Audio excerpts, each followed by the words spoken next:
안녕하세요. 김태훈의 현명한 투자자 방송 시작하겠습니다. 오늘은 넥스칩에 대해 좀 말씀을 드리겠는데요. 이 넥스칩은 NCN의 자동차용 칩, 반도체 칩을 만드는 그 사업부를 떨어뜨려서 별도의 법인으로 만든 겁니다.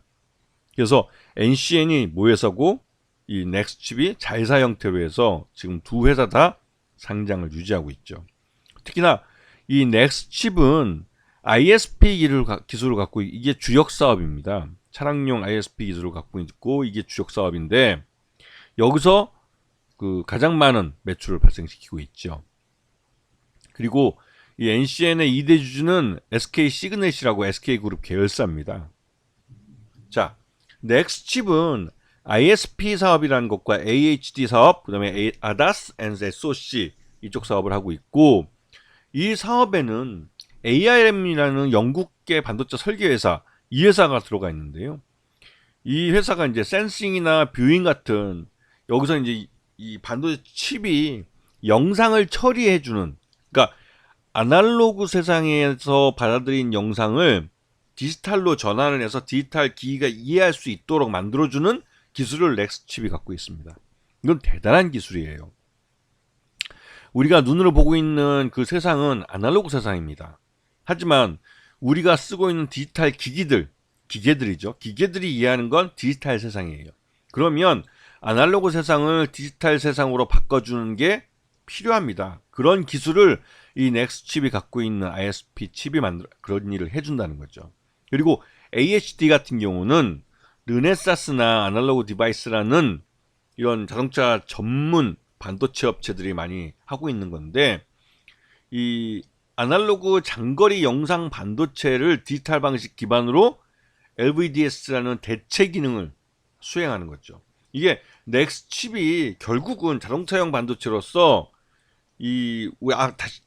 다시 말씀드리면 아날로그 세상을 디지털 기기가 이해할 수 있도록 디지털화 해주는 그러한 반도체 칩 기술을 갖고 있는 거라고 할 수 있습니다. 그러니까 아다스 같은 경우도 엔비디아가 들어가 있고 퀄컴이나 르네사스 같은 이런 자동차용 그 기계, 그러니까 자동차용 반도체를 만드는 회사도 들어와 있고 하는데요.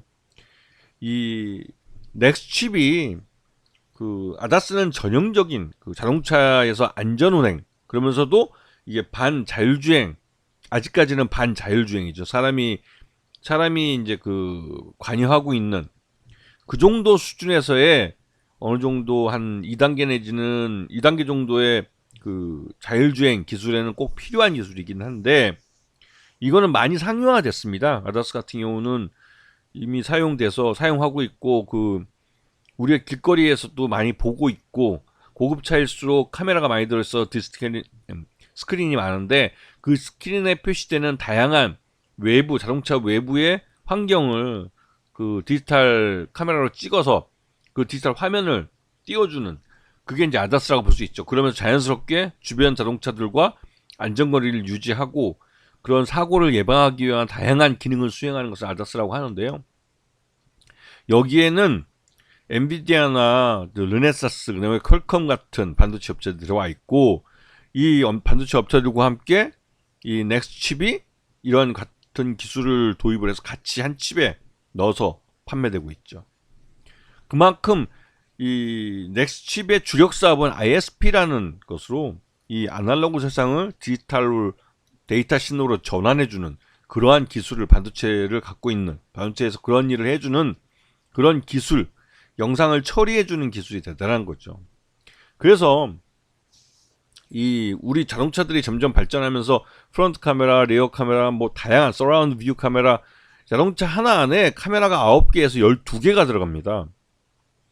그 9개에서 12개의 그러니까 동영상을 우리가 이제 앞에 운전석에 보이는 그 대화면 스크린 하나 있는데 거기에서 이제 띄워주는 거죠.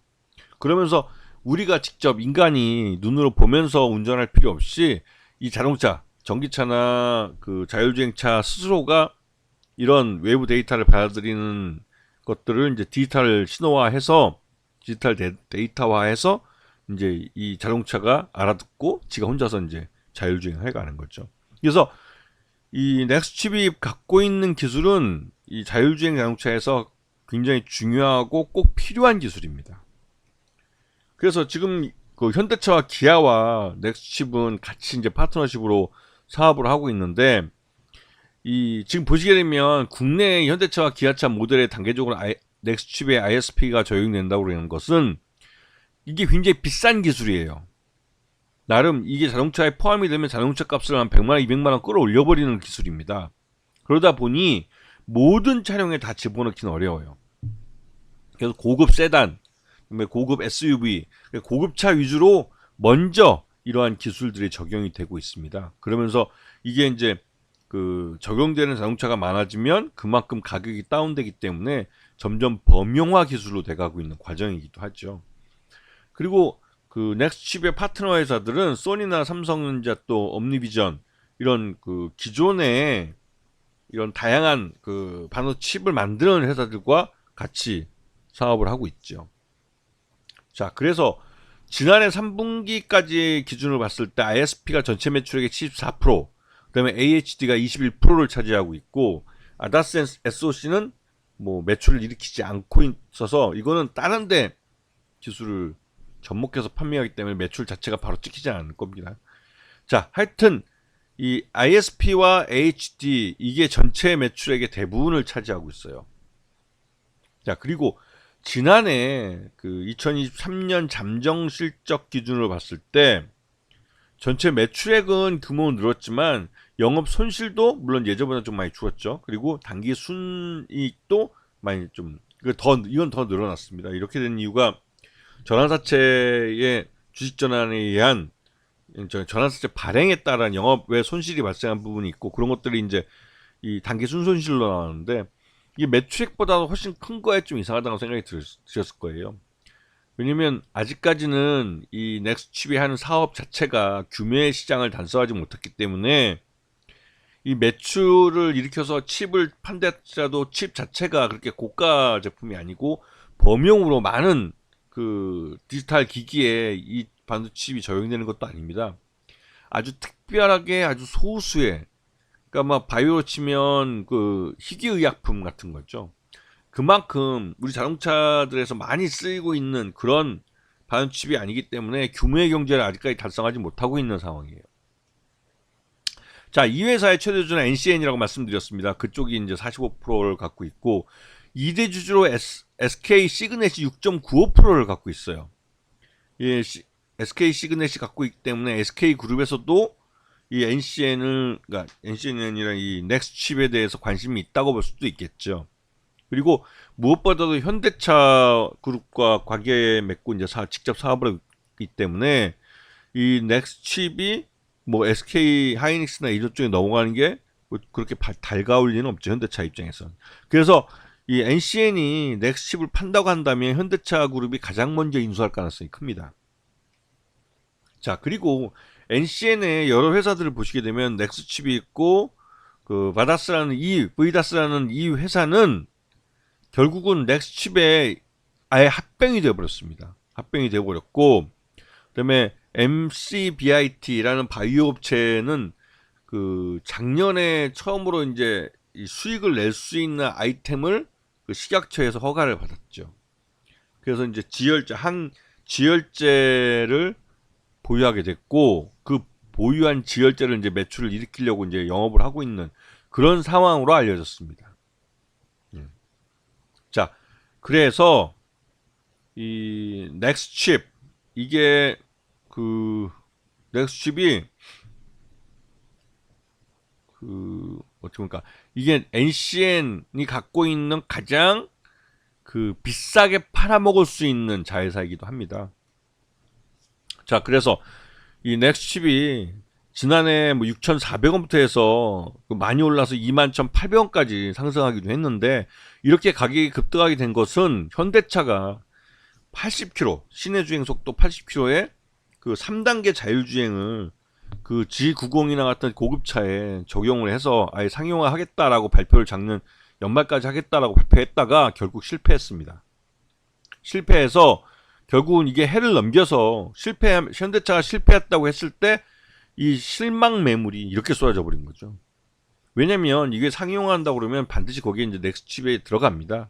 그러면 넥스칩은 그 반도체 칩 납품량에 따라서 돈을 받기 때문에 굉장히 그러니까 규모의 경제를 달성할 수 있는 한 발자국을 더 나간 사업에서 이제 한 발 더 나간 그런 상황을 맞게 되기 때문에 넥스칩은 그러한 것들을 주가에 먼저 선방을 했던 건데 결국은 그 3단계 자율주행 적용이 실패했습니다.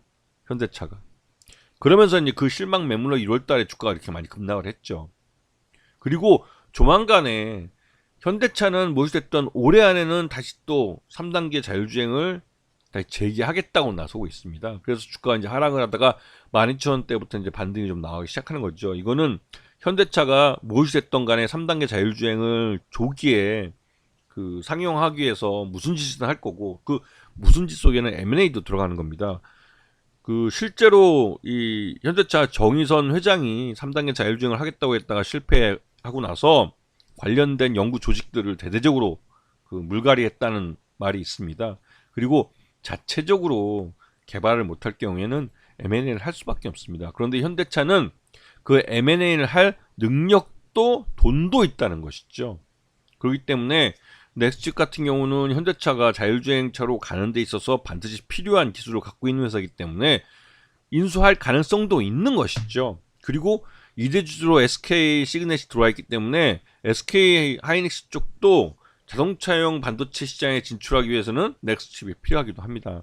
그래서 우리나라 이 반도체나 자동차 쪽에 있는 대기업들이 모두 다 넥스칩을 갖고 싶어하는 마음을 가질 만큼 넥스칩은 관련 기술이 뛰어난 업체이기 때문에 그런 M&A 몸값으로 즉 경영권 프리미엄으로 주가가 재평가받을 가능성이 크다는 거죠.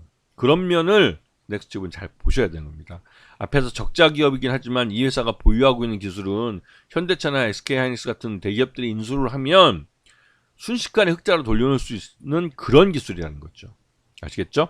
자, 오늘 방송 여기서 마치겠습니다. 감사합니다.